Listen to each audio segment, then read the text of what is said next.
Sekou, just to kick it off, introduce yourself. Tell us about yourself. What's your job title? Where do you work? All that good stuff.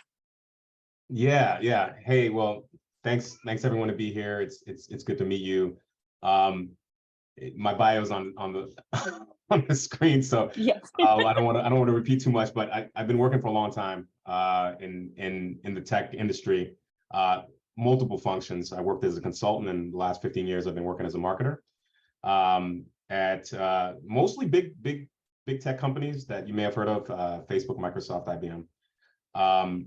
Most recently, I took a role about a year ago at a startup called Turing. I'm currently the VP of brand marketing. I lead a function that includes social media, events, brand advertising, digital strategy, and PR. And have about 20 marketers on my team. Started there with just me, and so sort of have built out that team.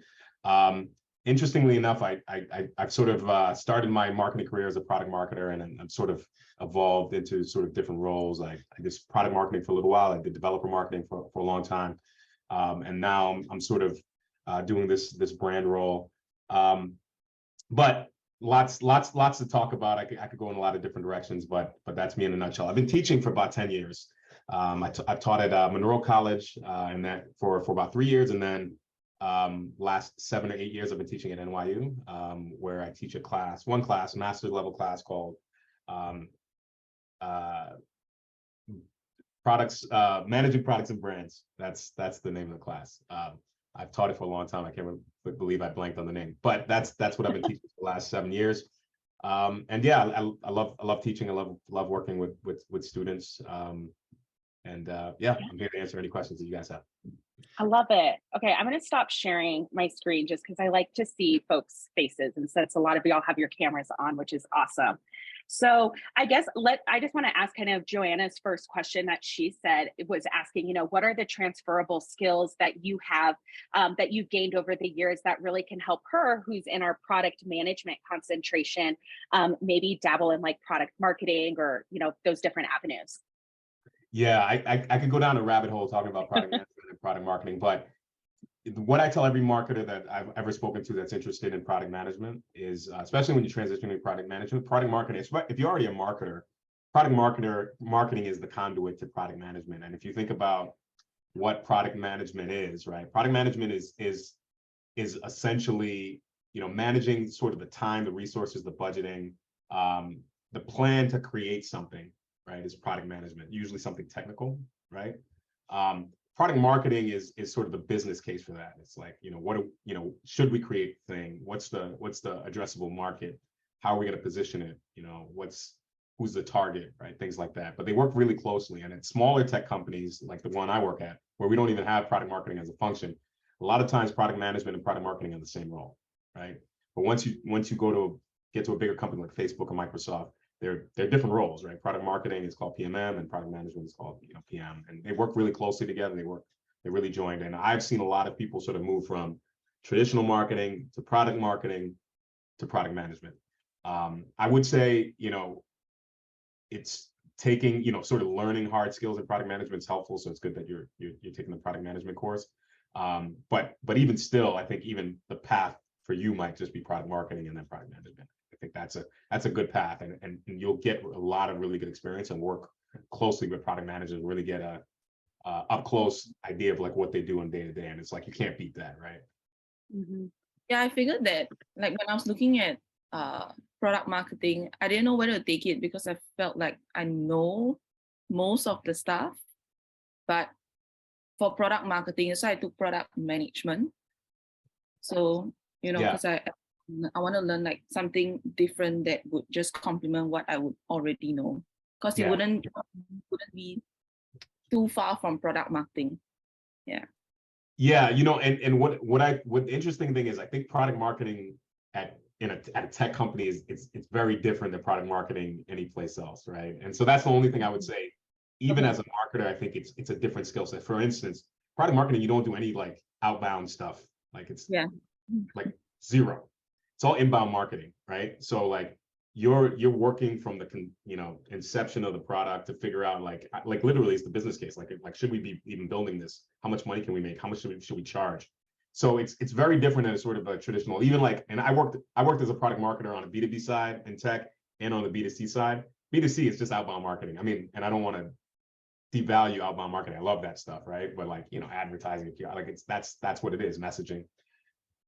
When you're PM at a tech company, especially with B2B products like Facebook and Google, like you're doing little of that. Like this is almost zero. It's mostly about working with the engineering teams, working with the product management teams. And so it is slightly a different skill set, but yeah, it's all transferable. I think if you've worked in marketing, it's an easier transition than to go from event marketing to PM. That's a tough, not that you work in event marketing, but just as an example. Got it. Okay, yeah. Thank you. Sure. That question makes me kind of think, because I know, Joanna, you're a lot further in your career than some of our students, which is awesome. And so curious, when you're thinking about like when you first started out in marketing, Sekou, like what were some of the skills that were really important to have at the very beginning of your marketing career versus when we're talking, later on down the road? It's a good question, and I started my career as a consultant, and so I didn't become a marketer until I was like, 10 years into my career. And so, I do think there's some transferable skills. I mean, I think if you've been working in like corporate and business, I mean, I think there's a lot of things. If you've been a professional for a little while, I think there's some things you can carry in.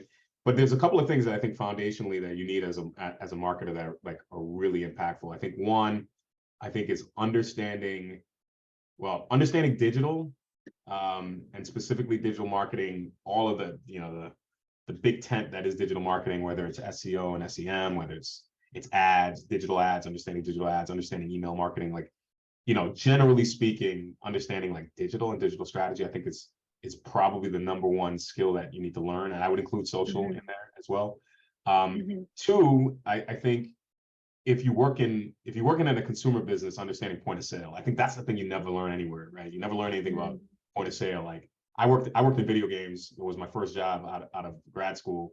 And a big part of what we did was at the store, working with like retailers and having a marketing presence in the store, understanding, coupons and driving people in the store and understanding how that relationship works. I mean, if you want to be a consumer marketer, that's like huge. I mean, it's like the most underrated thing. They don't teach it in business school. They don't teach you. You just show up there and you just know branding, and they're like, no, that like you don't even do that. Like you do all the stuff at retail.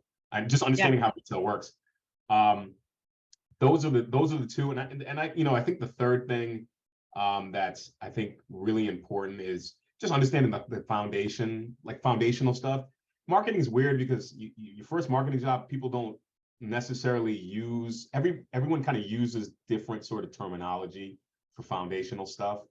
Like you'll never hear like 4 Ps. I mean, nobody uses like that language at work, but it's sort of implicit, right? Like, so if you don't have that foundation, it's going to be difficult. And I know people that have been working in marketing for 10 years and they couldn't teach a marketing class, like, and by some people, I mean most people, right? And so one of the advantages that I think you could have is by gaining that foundation of marketing. Like, what is the 4 Ps beyond just knowing the acronym, right? Like, what does it stand for? Marketing strategy, understanding segmentation and targeting, and all of that stuff, consumer behavior. You'd be surprised how much, even if you're not talking about it like explicitly, just having that foundation will make you that much better. So I sound like an old like basketball coach or something, but like if you have the foundations, like it's super important, because a lot of people don't, right? A lot of people just come in and no social media, right?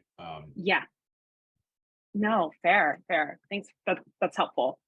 Other questions from y'all? What questions do you got related directly to School 16 and the classroom experience?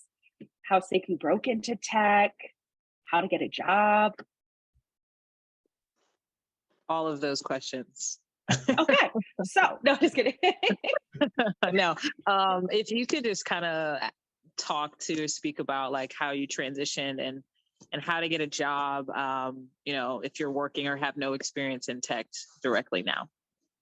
Yeah, it's a good question. So I was one of these lucky people, like out of undergrad, I worked at IBM, and I don't know the ages of you guys, but some of you may know IBM. I talked to one of my cousins and they had no idea IBM was a company. So it's, when I came out of school, IBM was still a big company. It's the oldest tech company in the world. It's been around for 120 years. But anyway, so I started my career at IBM and I actually ended up coming back to IBM like about 15 years later. But so I was lucky. I was coming out of college during the .com bubble.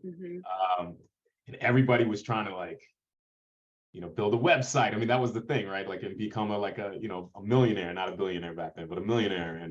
And that was like the thing. And IBM was doing a lot of sort of consulting and working with companies on sort of like, you know, it was, now we call it web 2.0, but like, that's the kind of stuff they were doing. So I was like, hey, I want to do that. I want to work on websites. I want to do like this internet stuff. And so everybody was trying to work in tech. And so,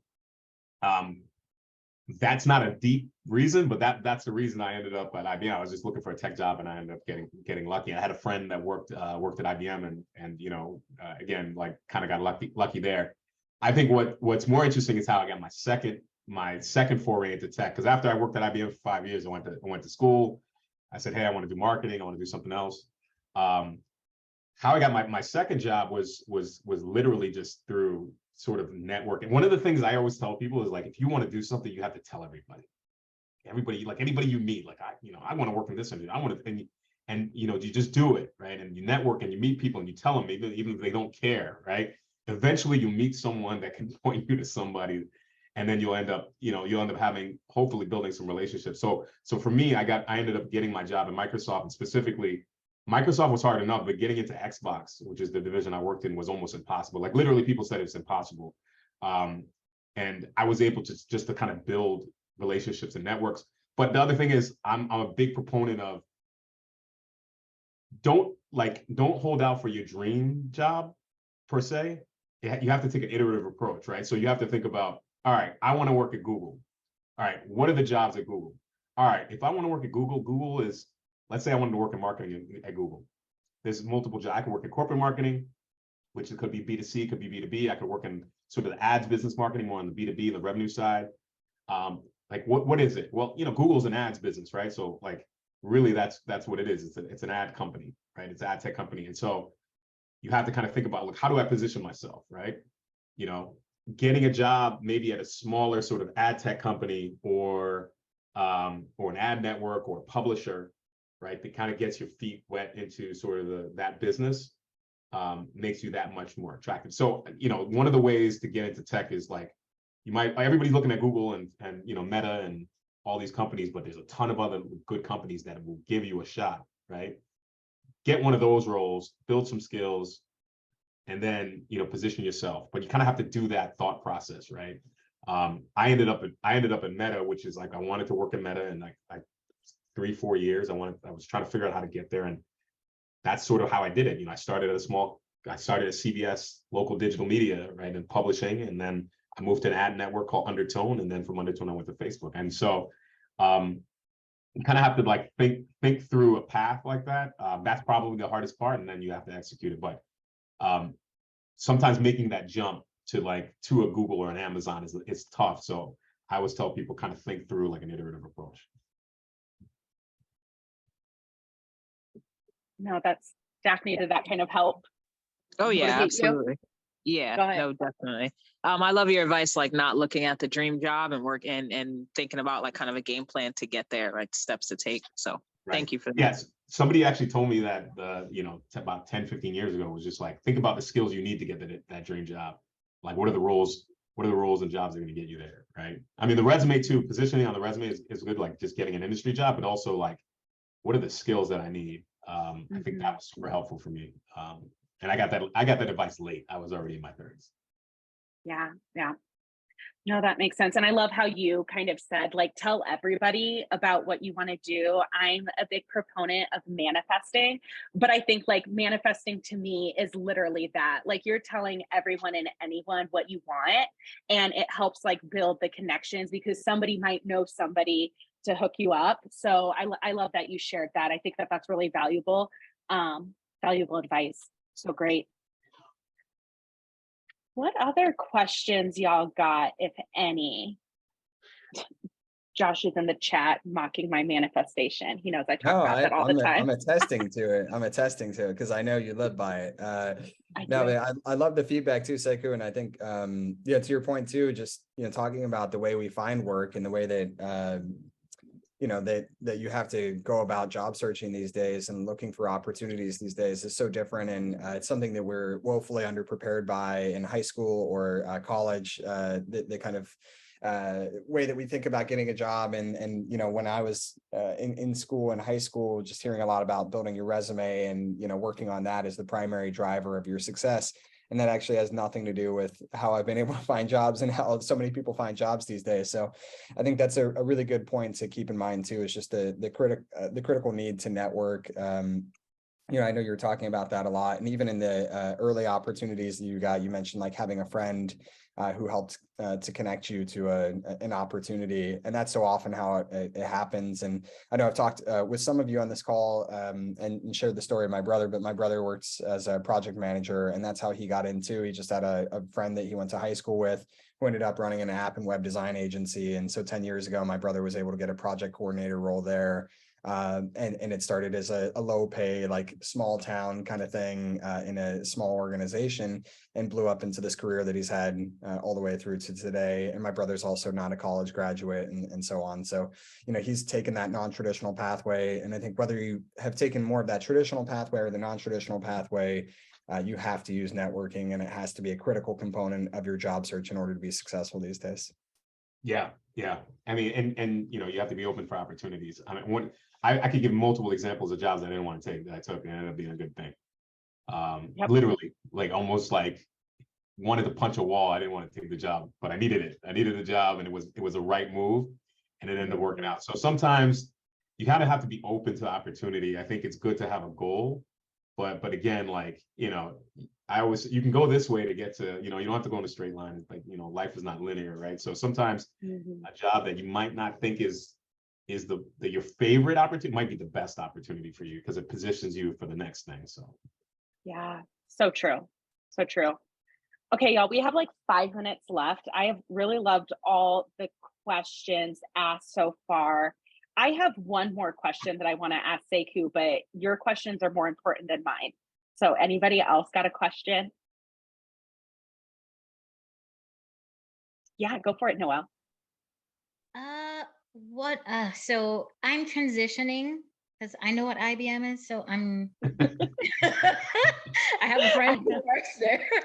So I'm wondering how, so I'm trying to use my transferable skills. I have a sales background and I like marketing, but I don't know if I'm not confident enough to transition my sales skills into marketing career in tech. Do you have any suggestions? Yeah, well, one of the things I would say, if you enjoy sales, stick with sales. I mean, sales roles in tech are some of the best roles. I mean, first of all, they get paid the best outside of like engineering. Sales roles get paid the best. I mean, like you wouldn't believe, and especially like when you start talking about some of these, like Facebook and Google. Like I have a lot of people that never worked in sales and actually work sales at these companies, and they love it. It's a little bit of the different skill set. Is more like consultative than it is necessarily like a traditional, like you're calling up people, but it's still a lot of the same skill, like transferable skills. So I would say, and this is what I would say to anybody, like if you're trying to change industries, it's easier to change. It's harder to change a function and industry at the same time. It's I don't want to say it's impossible, but it's hard. So if you work in sales, or if you already work in marketing, or if you work in finance, I would say maybe you try to use your transferable skills functionally and try to move over to similar role in the industry in tech. And then you can kind of move and go for that marketing role. I think that's a little bit easier. So that would be my suggestion, unless you really, really dislike sales. And then if that's the case, marketing, I think marketing is a path. Like sales to marketing is not like crazy. Like people do that. That's like you can sell that. It's like easier than like finance to marketing, where it's like, really, you might have to take a little step back too. That's the other thing. You might have to take a step back, but it might be worth it in the long run. Thanks. Yeah. Daphne had a really good question. What about healthcare? Any suggestions on which route to take? And I have a feeling it's more about what you're currently doing rather than the industry. But Sekou, I mean, you're more of an expert than me, so take it away. Yeah, I mean, I would, Chelsea, I would say that, like, exactly, right? Like, depending on what's your function, try to move over that way. But the other thing is, tech is interesting because we use tech and it's broad, right? But there are healthcare companies that Exactly. are Yep. tech companies, right? Or they're tech companies, they're called tech companies, but they're really healthcare companies, right? There's a lot of sort of really niche subcategories within technology. And I would say, if they're technology companies that exist in healthcare, and there's some big ones, that might be the route, because those companies are probably looking for people that have more industry experience than necessarily tech experience. So I would say that's anybody, like if you're interested, like if you're working with finance, and if you have certain skills, like fintech is like, that might be the way to go. And you can go on and on and on and on. I mean, every single industry, I always argue, like, are they really tech companies? But every industry has the companies that are leading the industry that are quasi technology companies or are enhanced by technology. So I would say that's the second path. You could go traditional sort of function to function, but or you could say, hey, let me find one of these healthcare companies that are really more like a tech company and see if I can move over there. And then after you get in there, it's like a lot of opportunities. Yeah, exactly. Love it. Love it. Okay. Any other questions before I kind of wrap us up? I just wanted to add to that, to what Sekou was saying. I think when I got into tech initially, I'd come from the teaching background, and that's why I considered ed tech as the best kind of option for myself. And in terms of driving the function forward, I started my own business after teaching for a while. It was like an online school, so I started to think about working in an ed tech company being that natural transition, and then transitioning that kind of more of that management skill set into tech. So I can relate to that completely. And I think, just thinking about that transition, it's definitely the perfect way to position yourself. And then Sekou, one other thing you were talking about, just thinking about where you can get hired and what constitutes a tech company, what's not a tech company, that kind of stuff.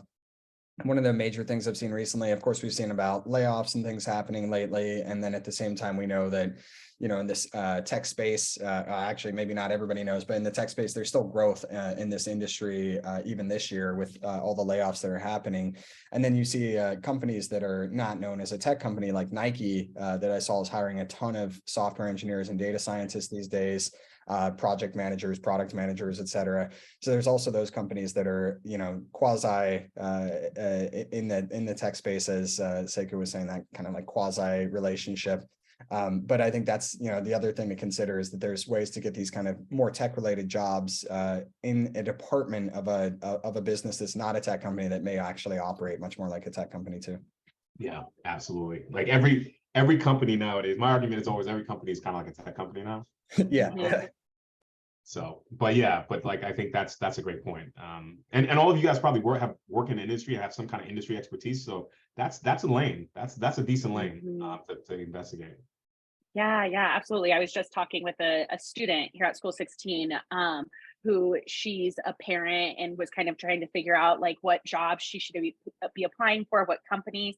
And I was like, do you know how many tech parent companies exist right now? Like, you have like firsthand knowledge of the challenges and triumphs of being a parent. So like, here's like 4 companies, right here that I know are hiring right now. And so I like to say, like, put any industry and say tech at the end of it, and it exists. So yeah.